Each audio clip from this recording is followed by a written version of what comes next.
No, this video is just for fun, not actual speculation.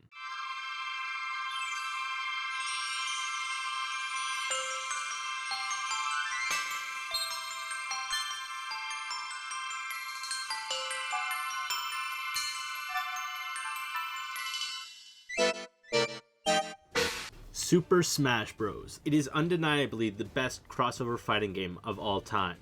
But what makes Smash speculation more fun is guessing which third-party characters Nintendo can get next. It has been a long-known rule that characters not originating from video games could not join the fight.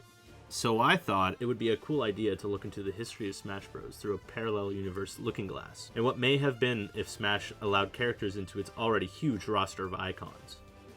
I will be going through every Smash game from Melee to Ultimate, as I wouldn't change anything about the original 12 from Smash 64. James Bond. For anyone thinking it would be a far stretch, GoldenEye 007 on the N64 was created by Rare, the company who made the Donkey Kong Country and Banjo-Kazooie games. Nintendo owned 49% stake in Rare at the time, so they had connections to potentially get a license to use GoldenEye.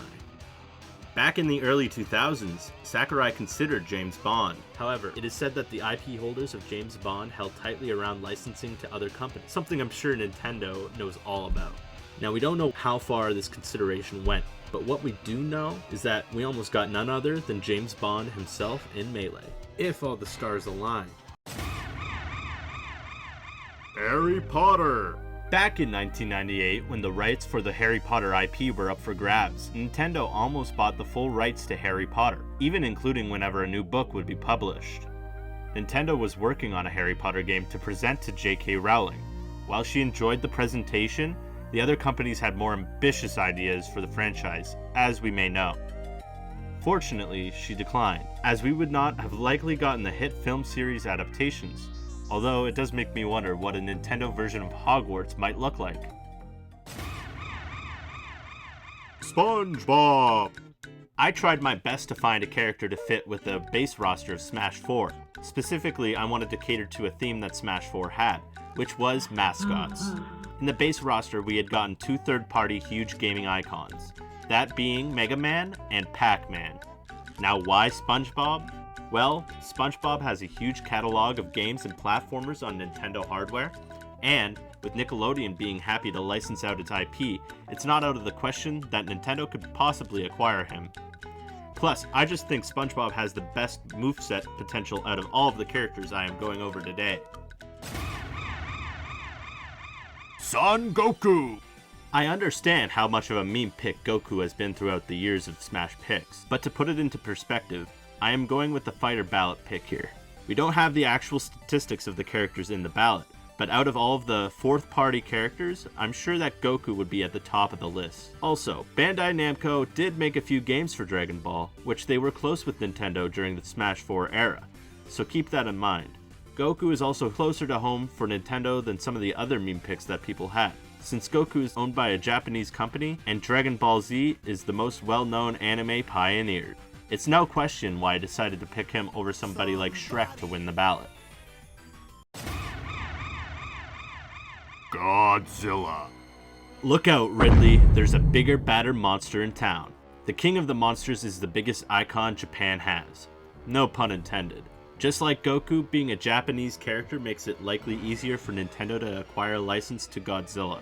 He has many games on Nintendo hardware throughout Nintendo's history, from the NES to the Switch. With Bandai Namco helping with the development of Smash Ultimate and having made several Godzilla games in the past, Nintendo could have made connections through Bandai Namco to get a license from Toho. Maybe someday in Multiverses we can get a larger sized Godzilla. However, it would be likely to be the Legendary Pictures version of Godzilla more than the very loved Toho version. Geralt of Rivia.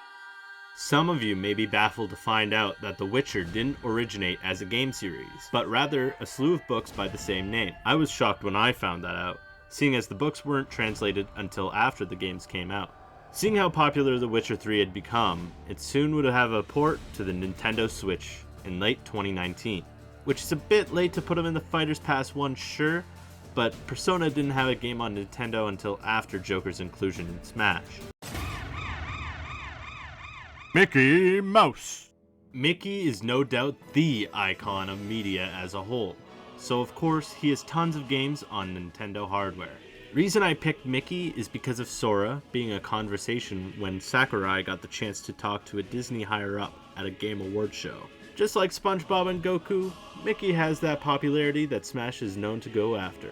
Out of any character, Mickey is the most well-known, and I could imagine it being more insane than the time that Steve got in, which crashed all of Twitter at the time. Now let's get to the honorable mentions. Agumon. He's a character by Bandai Namco, but the reason I didn't include him is because I was unsure whether to count Virtual Pets as a video game or not. They're similar to the Game & Watch games that Nintendo would make in the 80s, so I guess Digimon is probably closer to being an actual video game than a toy line that would count as fourth party. So I would actually say that Digimon is third party. He's kind of here for the honorable mentions, but he wouldn't have made it through all the way. Homer Simpson. The Simpsons have been around for as long as most people can remember, so there were bound to be countless games to appear on Nintendo hardware. Namely, the arcade-styled games and Simpsons Hit and Run were the ones that most people remember fondly. Gru. With Nintendo now working with Illumination and shown to have a very good relationship through the Mario movie, it could be a possibility that they could license the biggest IP that Illumination has, which is Minions. But I wouldn't want to see a Minion, I would like to see Gru, because then he could actually have Minions in his moveset.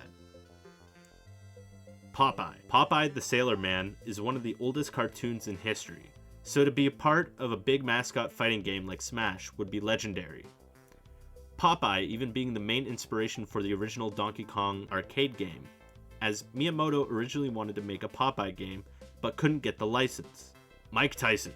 Iron Mike Tyson was the focal point of the first Punch-Out game, with his name being on the title of the game and everything, and him being the final boss. Unfortunately, Nintendo decided to cut ties with Mike not long after the game first came out. However, I think he would actually be a really cool boss if you were to put into a Smash game, so that's why he gets the honorable mention. Wreck-It Ralph. Ralph is another Disney character, but it fits more with the video game aspect of Smash Bros. But I think Mickey taking the cake made more sense.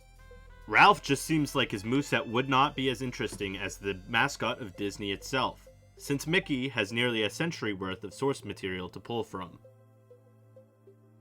And with that, this would be my final picks for fourth party characters that I would like to see in Smash Bros.